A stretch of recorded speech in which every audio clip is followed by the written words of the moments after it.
Okay, okay. Yeah, now I see it started. Excuse my appearance. It's kind of hot here, and I don't tend to use the air conditioning in my house. I took a bath so I could, well, for obvious reasons, but it's still hot. It didn't exactly cool things off. It was kind of funny. The first week of June, I think it got down into the 30s. It went up and down and up and down. And I said that man-made climate change thing is a scam. I wonder if that it just went up and down and up and down. I guess that was carbon dioxide, wasn't it? No, it wasn't, because carbon dioxide isn't a problem.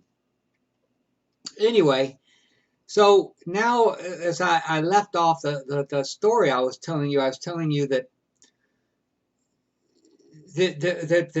I a lot of rock stars from the 70s know who I am, or they knew who I was, depending on what tense you want to use, because Yes had figured out the lead singer of Yes. His name is John Anderson, so I'll just call him. Well, he was. Now they got some other guy, and that's another story. Uh, the guy in one of the songs on "Going for the One," is a story about his past life where he was a she, and he had this. His mate was named Rowan. That was me, except I don't remember. Except I do remember that I had powers over light, which gets into something that I'm supposed to do in this life, which will probably be disclosed later on if I feel like it. Anyway, as I said, as bizarre as it sounds, and it may sound pretentious and self righteous, but remember, I'm just telling the story. They knew that I was going to figure this thing out about the time of my 24th birthday, 11/11/77. And so as it got into, I've already talked about September, October of 77. So now on Friday, October the 28th, 1977, I woke up and I had figured it out. I had figured out that these albums that had come out, Going for the One and The Missing Piece, which, as I said, was the answer to a letter that I had written them, which is the fact that I even wrote this group, Gentle Giant, a letter is a kind of a story in itself. If certain things hadn't happened, I never would have even wrote that letter. And yes, they had put out an album that I didn't care for, but is more complicated than that, and I just was having a bad time of it. And so I wrote them a letter, not knowing what was going on. So now it's getting to be my 24th birthday, and now I know I'm the savior. I'm losing my money. Is what little I had left was going away, and I was going to go broke by the end of the year. I mean, flat zero. And I'm trying to figure out, well, should I finish my degree, this information systems, and get a job? I mean, what am I supposed to do? I mean, the world's going to come to an end, and I'm chosen, and so on. And I was in quite a quandary, but I had to deal with it, and I'd like to go into some of the other songs, especially that Yes did, because I it's a bit interesting to discuss some of the lyrics on their song. But you see, the problem with Yes is that they're very dishonest about this matter. They're dishonest, they're disingenuous, and fake too. But that's another subject. Dishonest in the sense that I'm sitting here in 2020 and I'm telling you about something, the album that they put out in 77, and telling me I'm the savior. Well, have you ever heard Yes talking about this? Of course you haven't, because they don't talk about it. They act like, I don't know, they just act like there's absolutely nothing going on, and it's very dishonest. But then what would you expect from people like that?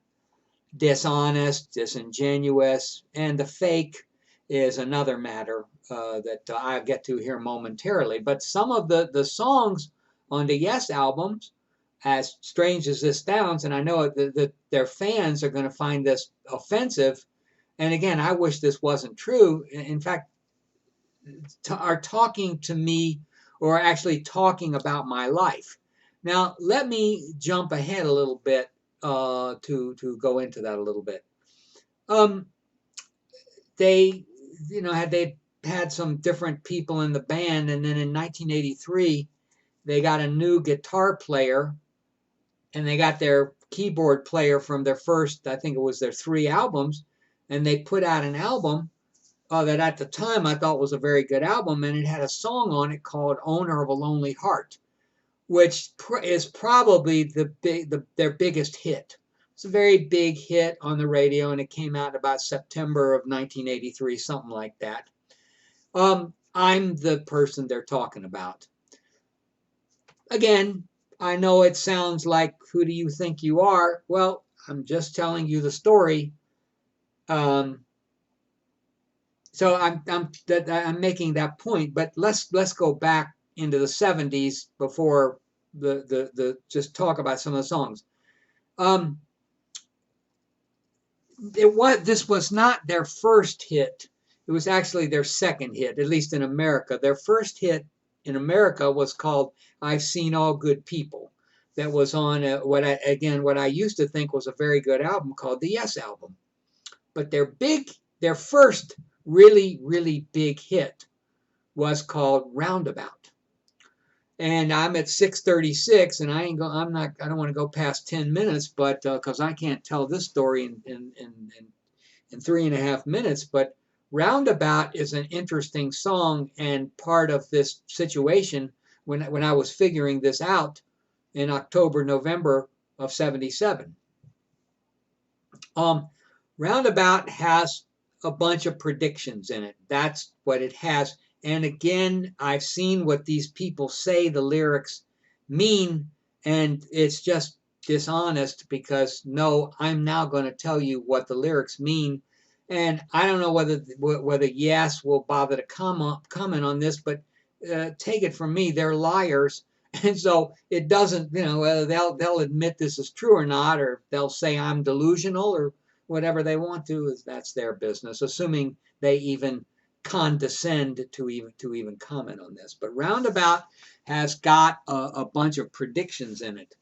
The one, and like I said, for those of you who remember the song, I will now tell you what some of the lyrics in that song mean. In and around the lake, mountains come out of the sky and they stand there. 1 mile over, we'll be there and we'll see you. I'm doing this from memory. I don't have the lyrics in front of me.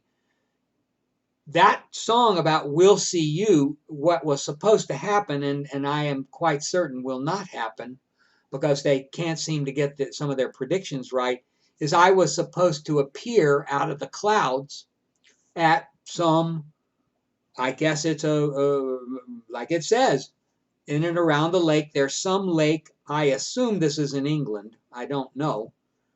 I was supposed to come out of the clouds and appear. And we'll see you.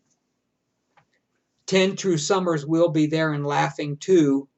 Well, I guess that's just some, I don't know, 10 something or other, 10 years. I don't know. Again, a false and fake prediction that did not come true because they have trouble getting their predictions correct. We'll be there and we'll see you. 10 true summers we'll be there and laughing too. 24 before my love, you'll see I'll be there with you. That's what I was trying to tell you. They knew that around the time of my 24th birthday, 11/11/77, that I was going to figure this thing out. Why does Anderson sing "My Love"? Well, because I apparently knew him in a past life, which my memories on this aren't totally clear. A little bit, but not 100% clear. And then there are other, so again, they knew. And when I was like everybody else when I used to listen to the song, and I listened to it quite a few times, and I could tell you some story when I became a disc jockey at the University of Virginia, where I got my degree, my first degree, and I had gotten my FCC third class license, and I used to go into the room. They had a separate room where you would make. It was a public radio station, so it wasn't exactly commercials, but you would make spots that then were played on the air, and they had a turntable on there. And I didn't have any money, so when that album came out with Roundabout, I used to take the song into the room and play it a lot because I liked it. And in 1971 to 1977, I had absolutely no idea what the lyrics meant. But as I was figuring these things out in 77, I figured this out. So I will end this one now, and then I will come back to this later today. Today's Sunday, June 21st. I guess it's the first day of summer, 2020. And we will come back to this later. So I will see you then.